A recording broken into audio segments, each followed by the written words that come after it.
China.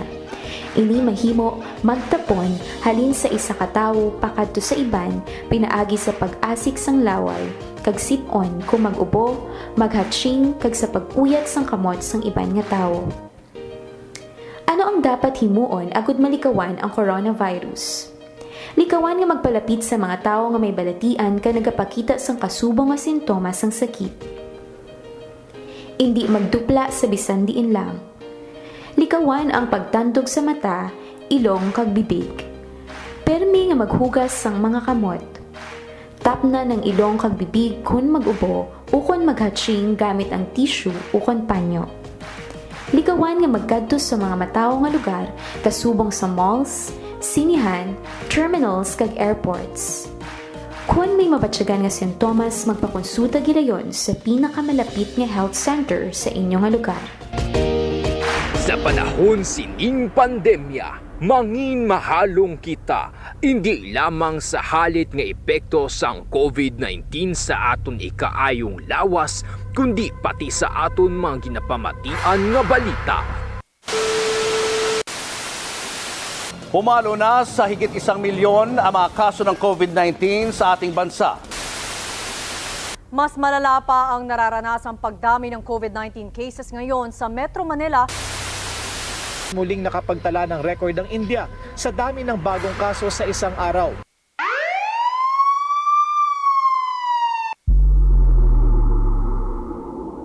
Para sa mas komprehensibo nga pagbalita, mas detalyado nga pagwaragwag sang impormasyon kag mga detalye tuhoy sa COVID-19 nga gikan sa maid-id nga pagtuon.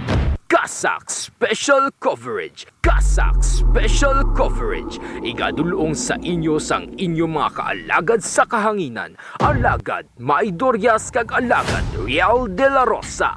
Kasak Special Coverage! Mabatian live sa Kasak Facebook page kag 88.1 Kader FM. Lunes tubto Biyernes alas 4:30 tubto 5 sa hapon.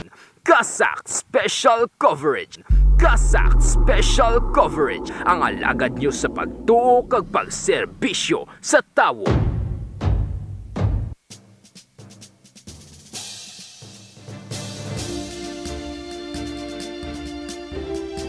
Kasak Special Coverage Report.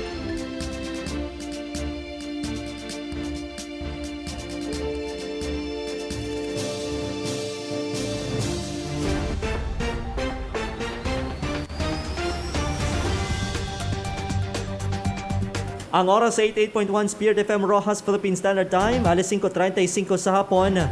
Mayong hapon Banwa Syudad sang Rojas kag probinsya sang Capiz, mayong hapon Pilipinas. Mayong hapon sa aton nga mga uturan nga matag Palamati sa 16 ka Banwanan sa probinsya sang Capiz, sa 47 ka barangayan sa syudad sang Rojas. Sa aton nga mga kalagad sa mga kaiping nga kaprobinsyahanan, ang probinsya kang Antique, probinsya Itaklan, probinsya sang Negros Occidental, probinsya sang Iloilo, probinsya sang Guimaras, Nasfaras, probinsya sang Masbate kag probinsya sang Romblon. Nagapalabot magani sa pagpanamyaw sa aton nga mga kalagad dira sa may Tudor Arsanas Trade Center sa may Burgos sa Ripapa, sa mga pampubliko nga merkado diri sa syudad sang Rojas kag probinsya sang Capiz. Sa aton nga mga kalagad all over the world, sa mga nagatutok sa aton pinagi sa Facebook live streaming, maayong hapon sa aton tanan-tanan. Welcome diri sa aton nga pangalagad sa Kasak Special Coverage para sa Lunes nga edisyon, petsa 4 kita sa bulan sang Oktubre tuig 2021. Maulanon ang tiyempo diri sa aton sa syudad sang Rojas kag bilog nga probinsya sang Capiz. Bangod ini mga kalagad sa karon no, sa padayon nga epekto sang tropical depression. Kagibaloon naton karon mga kalagad no ang pinakauli nga lakat sang panahon. Labi na sining tropical depression nga sila ni diri sa aton nga pangalagad sa Kasak Special Coverage. Ano ba lang mga balantayan nga balita nga aton pagatagan sang nagakaygo nga pagtamod diri sa aton nga palatuntunan sa Kasak Special Coverage. Balita lokal, pag-ibig multi-purpose loan sarang na nga magamit sa mga Kapiznon. Samtang aplikasyon para sa Dungog Lunhaw 2021 ginpalawig pa tubtub sa Oktubre 7. Gazette Special Coverage Report. Balita Regional, Aklan, ginapalugaan na ang COVID-19 restriction sa probinsya.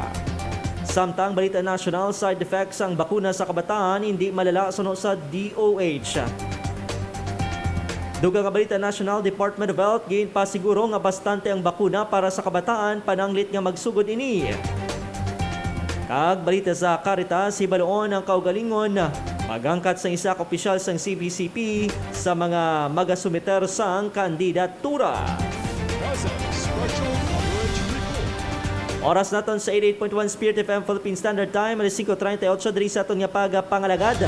Diretso kita banwa sa pagdulong sa inyo sang balita natoy sa lakat sang panahon.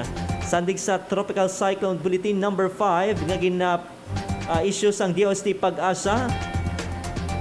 Alas 5 subong nga hapon kag valid for broadcast tubtub sa masunod nga bulletin alas 8 karon sa gabi. Ang tropical depression nga sila ni ginasubay karon ang gihulngan Negros Oriental nga porsyon. Samtang sentro sang tropical depression ginabulubanta basis available nga data yara sa bisinidad sang ginhulngan Negros Oriental. Madala ining kabasugon nga ginagalabot sa 45 km kada oras malapit sa sentro nga may pagmadlos nga nagalabot sa 55 km kada oras kag central pressure nga 1002 HPA. Ang iya sinikaron nga movement mga kalagad westward sa sulod sa 25 km kada oras. Extent of tropical cyclone wind, strong winds kung mataas nga extend outwards up to 200 km gikan sa sentro.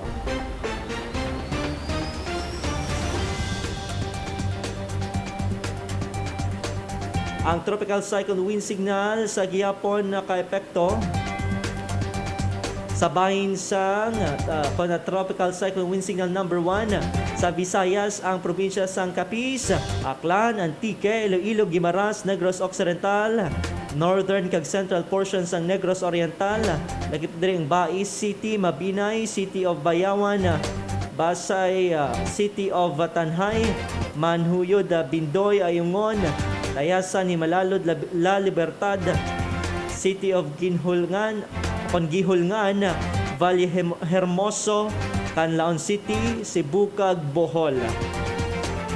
Sa gihapon sa aton nga makalagad nga nagapuyo malapit sa kadagatan, kasubaan kag kasapaan subong man sa mga kapukiran. Hindi magkalipat no nga magdangop sa insigida sa inyong barangay kung sa Municipal or City Disaster Risk Reduction and Management Office. Pananglit nga may mga pagbaha dira sa inyong barangay o kon inyong komunidad. Sa gihapon ang aton nga pagpanawagan nga maghalong gid kag padan nga magpangamuyo abot nga makalikaw kita no sa malaing epekto sining tropical depression nga sila ni. Oras nato na 5:40 diri sa aton nga pagpangalagad. Gazette Special Coverage Report. Diretso kita mga kalagad diri sa aton nga pagadulong sa inyo sa mga balita natoy sa COVID-19. Sa bilog nga kalibutan, naglabot na sa 235,765,774 ang kumpirmadong kaso ng COVID-19. Sa manasambitan nga numero, 4,817,196 diri ang nagtaliwan, samtang 212,636,818 ang mga nag-ayo. Samtang diri sa aton sa pungsod na Pilipinas, sandig sa datos sang Department of Health Philippines, sa datos nga gipagwa sini kagabi Oktubre 3, 2021, may 13,233 ka mga kumpirmado nga kaso sa COVID-19 na balag kahapon nga adlaw. Samtang 45,249 ang nabalag. Ang numero sa mga nag-ayo kag 112 ang mga nagtaliwan. Sa karon ng Pilipinas, sa kabalag na sa ang kabugusan nga 2,593,399 ka mga kumpirmado nga kaso sa COVID-19. Porsyento sa mga aktibo nga kaso 4.3%, kung 112,008. Porsyento sa mga nag-ayo 94.2%, kung 2,442,623. Porsyento sa mga nagtaliwan 1.49%, kung 38,768. Gazette Special Coverage Samtang diri sa Western Visayas, andig sa datos gay pagwa kahapon nga adlaw, gikan sa Department of Health Western Visayas Center for Health Development. May 752 naman ka mga kumpirmado nga kaso nga nabalag kahapon nga adlaw diri sa Western Visayas. Sa karon ang reyon sa isa kabalag nasang 132,243 ka mga kumpirmado nga kaso sa COVID-19. Mga aktibong kaso nagapabilin sa 6,439. Sa disposisyon sa mga aktibong kaso, asymptomatic 52.25%, mild 41.45%, moderate 3.90%, severe 2.20%, kag critical 0.21%. Special Coverage Report. Sa probinsya sa Capiz, sadig sa datos nga gipagwa kahapon nga adlaw, gikan sa Capiz Provincial Office, may 52 kadugang nga mga kumpirmado nga kaso ng COVID-19 sa Capiz. Sa diin ang probinsya nakabalag na sa karon sa kabugusan nga 8,651 ka mga kumpirmado nga kaso ng COVID-19. Porsyento sa mga aktibo 8.52%, okon 737, porsyento sa mga nag-ayo 86.80%, okon 7,509, porsyento sa mga nagtiriwan 4.68%, okon 405.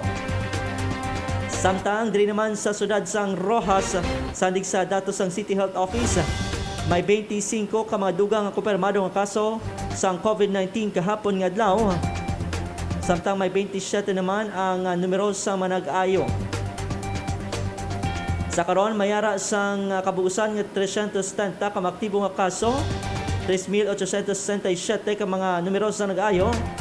Kag 162 naman ang mga nagtaliwan kung kabuusan nga 4,399 na kumpirmado ang kaso ng COVID-19 ang nabalag sa syudad sang Rojas.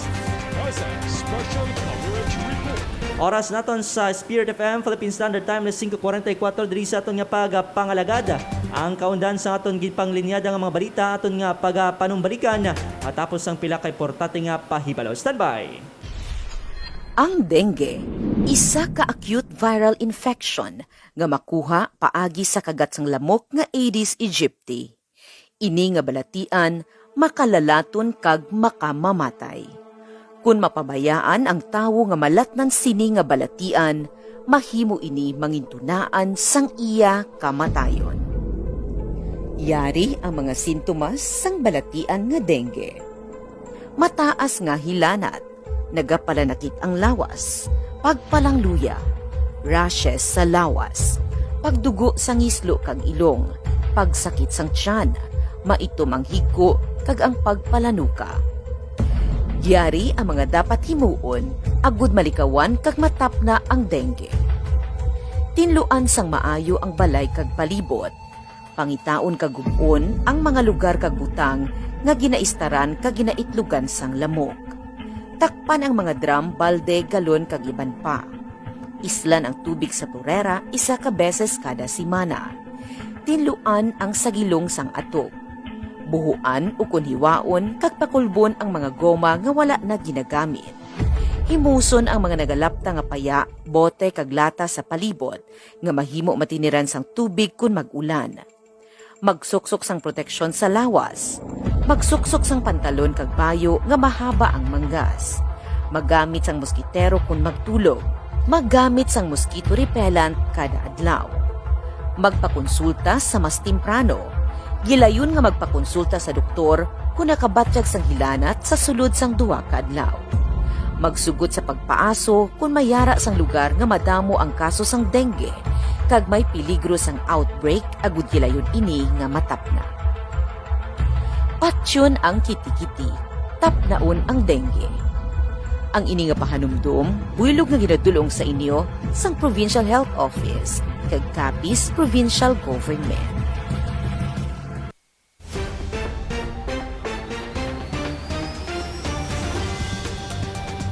Ang oras sa 88.1 Spirit FM Rojas Philippine Standard Time, alas 5:47 diri sa aton nga pagpangalagad. Diretso kita banwas pagdunong sa inyo sa mga balita nga natipon sa aton 88.1 Spirit FM News Team diri sa aton nga pagpangalagad sa Kasak Special Coverage. Sa labing unang nga balita lokal, Pag-ibig Multipurpose Loan sarang nga magamit sa mga kapisnon. Para sa detalye sa balita, yara sa line number 3 sa Alagad Elamer Bartolay. Wasag Special Coverage Report. Bukas na para sa mga kapisnon nga miyembro sa Pag-ibig Fund ang multipurpose loan nga may katuyuan nga mabuligan ng kada isa para sa ila kinahanglanon.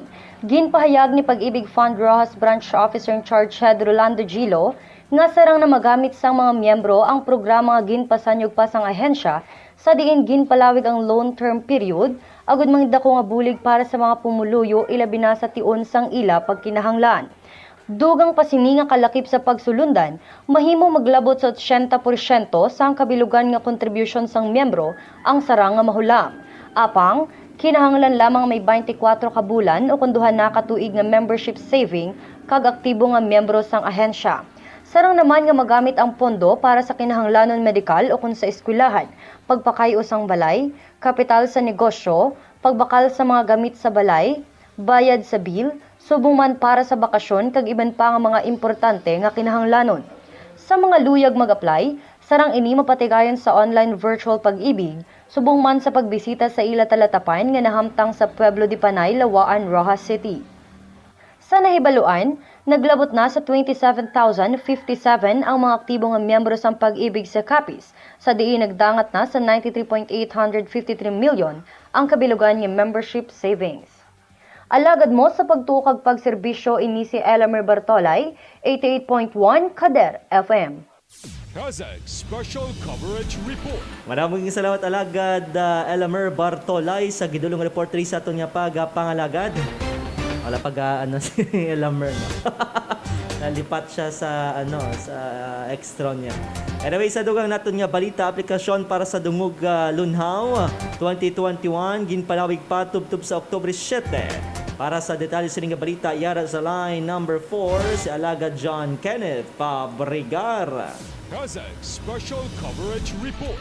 Ginpalawi ba sa Capiz Environment and Natural Resources Office o kun Kapenro ang aplikasyon para sa tuigan nga dungog lunhaw. Ang programa gyakilala ang maayo nga kinaiya kag pagdumala sang mga kapisnon agod nga mapangapinan ay kaayo sang dunang manggat. Suno sa sambit nga opisina nga sarang paini makabaton sang aplikasyon gikan sa nagkalain-laing nga individual kag grupo tubtob sa Oktubre 7 sa katuyuan nga mas matagan pa sang malawig nga tinion ang mga luyag magpasakop.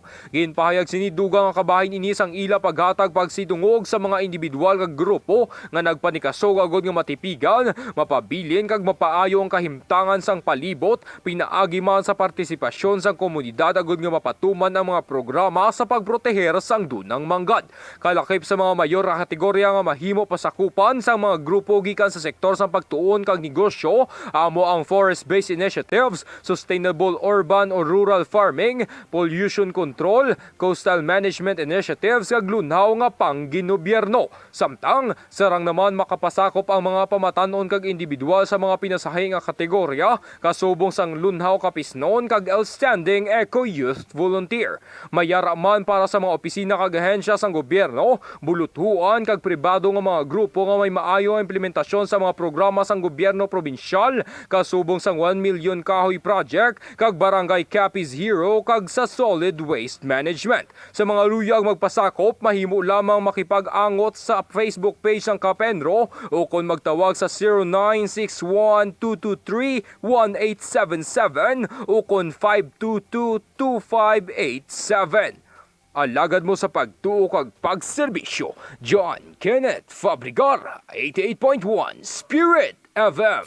Wasag Special Coverage Report. Maraming salamat Alagad John Kenneth Fabrigar sa gidulong report sa aton nga pangalagad sa dugang nga balita regional Aklan ginpahalugaan na ang COVID-19 restrictions sa probinsya. Para sa detalye sa nga balita, yara sa line number 3 si Alagad Isidra Basan.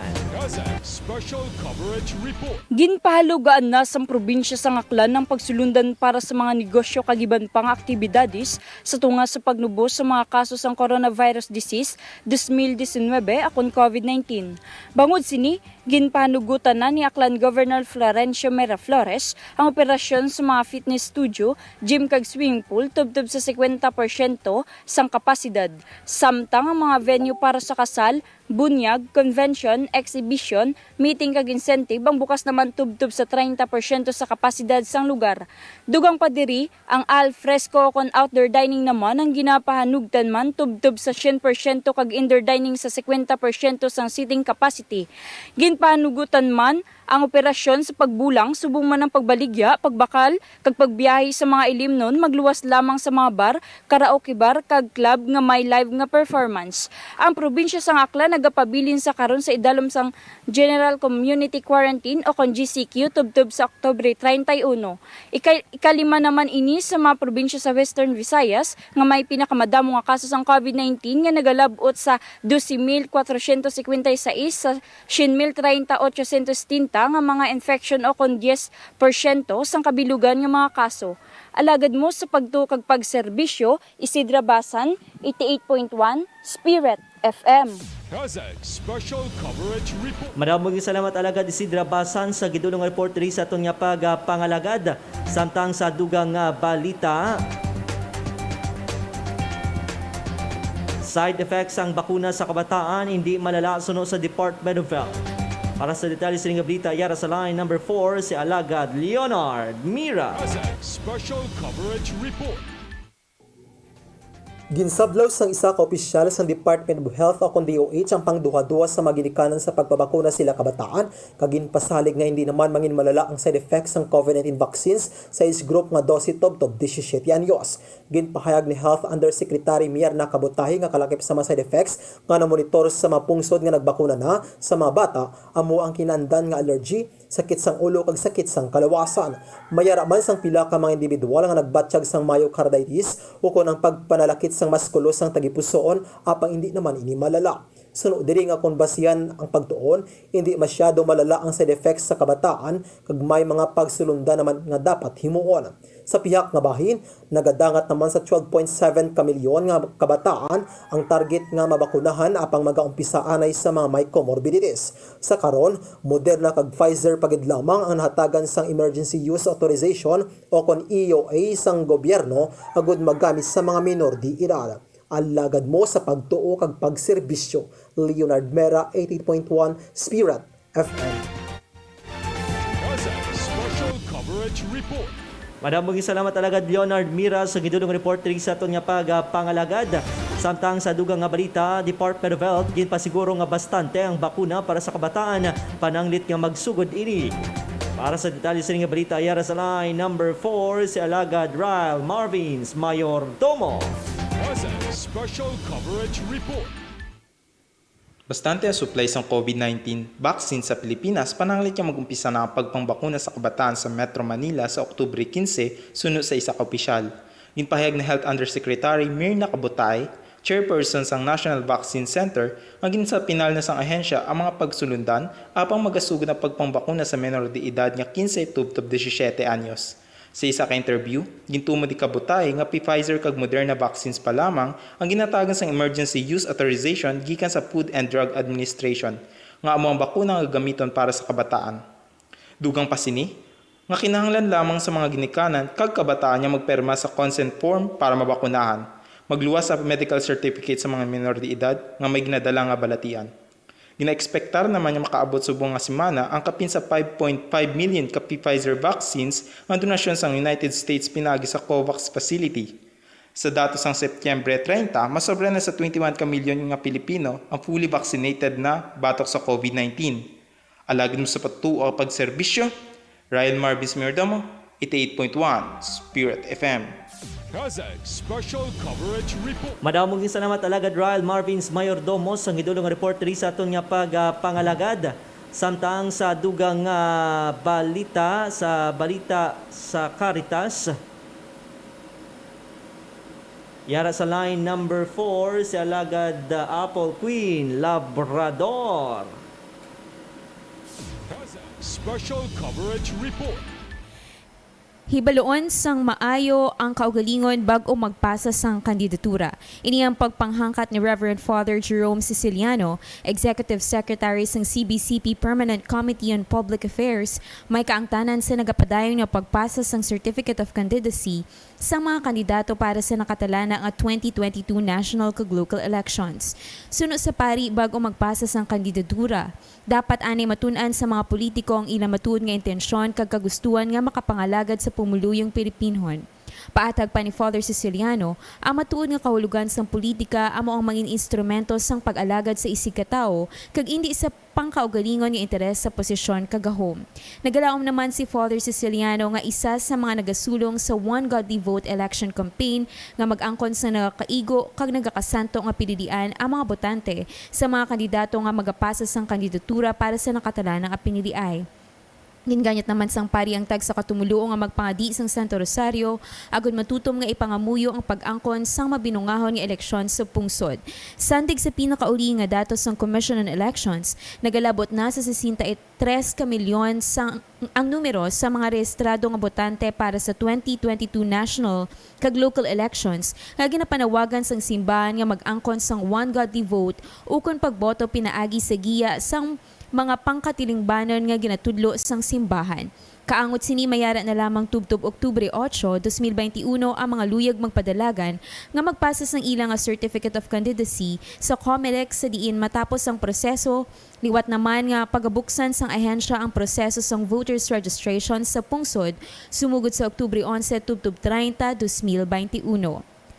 Alagad mo sa pagtuo kag pagserbisyo, ini si Alagad Apple Queen Labrador, 88.1 Spirit FM. Kazakh Special Coverage Report. Madamog salamat Alagad Apple Queen Labrador sa gidulong report ri sa aton nga pagpangalagad. Kagamuyad tong kaundan sa aton nga pagbalita subong adlaw sang Lunes, Oktubre 4, 2021 diri sa Kazakh Special Coverage. Mayong hapon sa kay Sir Crisanto Usam Delphine nga nagatutok subong sa aton nga palatuntunan.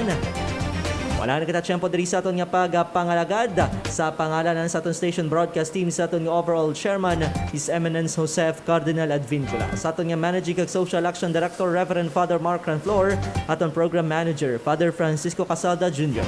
Sa pangalaman sa aton nga station manager Reverend Father John Dave Ibalya, aton yung mga technical director Alagad Mingming Wego kag engineer RJ Bora. Partner technical Alagad Maria Jean Lorene Balgos, nanging kaupod nyo sa pag-alagad sa Ginoo pinagi sa pagserbisyo sa tawo. Ini naman sa Alagad Rio de la Rosa nga nagasiling. Hindi importante kung gamay ka o kung dako, basta sa masakit ikaw gid lamang mapahilayo. Basta yung pagtuo, hantop kids sa makaako. Mayong hapon kag God bless Pilipinas. Sa panahon sining pandemya, mangin mahalong kita, hindi lamang sa halit nga epekto sang COVID-19 sa aton ikaayong lawas, kundi pati sa aton mga ginapamatian nga balita. Pumalo na sa higit 1 milyon ang mga kaso ng COVID-19 sa ating bansa. Mas malala pa ang nararanasang pagdami ng COVID-19 cases ngayon sa Metro Manila. Muling nakapagtala ng record ang India sa dami ng bagong kaso sa isang araw.